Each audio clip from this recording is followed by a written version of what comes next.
না, আজ আর কোনো রকম মেকআপ বা স্কিন কেয়ারের ভিডিও নয়। আজকে আমি বানাবো একগুচ্ছ রেইন লিলি। নিজের সাজের সঙ্গে সঙ্গে কখনো কখনো নিজের ঘরকেও সুন্দরভাবে সাজিয়ে তুলতে ইচ্ছা করে।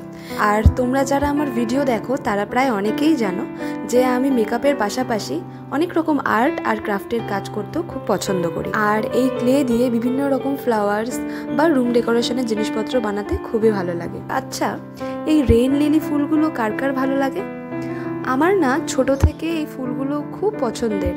কেন জানি না আছে এর খুব মিষ্টি গন্ধ। সবুজ রঙের মধ্যে হালকা গোলাপি কালারের ছোট্ট ছোট্ট লিলি ফুলগুলো কি সুন্দর লাগে দেখতে, তাই না?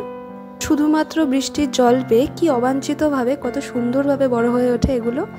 আর এগুলো দেখে ছোট থেকে আমার এক অন্যরকম অনুভূতি হতো, অন্যরকম ভালো লাগা কাজ করতো। কিন্তু এগুলোর দেখা সবসময় পাওয়া যায় না। সেই জন্য সেই ছোটবেলার মিষ্টি অনুভূতিগুলো ধরে রাখার জন্য আজকে বানিয়ে নিলাম একগুচ্ছ রেইন লিলি ফুল। হ্যাঁ জানি, এগুলো দেখতে পুরো পারফেক্ট রেইন লিলির মতো হয়নি ঠিকই, কিন্তু যখনই এগুলোর দিকে তাকাবো তখনই সেই ছোটবেলার মিষ্টি মিষ্টি অনুভূতির কথা আমার মনে পড়বে। আচ্ছা, আমার মতন তোমাদের কার কার এই রেইন লিলি ফুল ভালো লাগে বলো তো? জানি গোলাপ, পদ্ম এগুলো ছেড়ে কারোর এই ফুলের দিকে নজর পড়বে না, কিন্তু তবুও যদি ভালো লেগে থাকে তাহলে জানিও। আজকের মতো আসি তাহলে।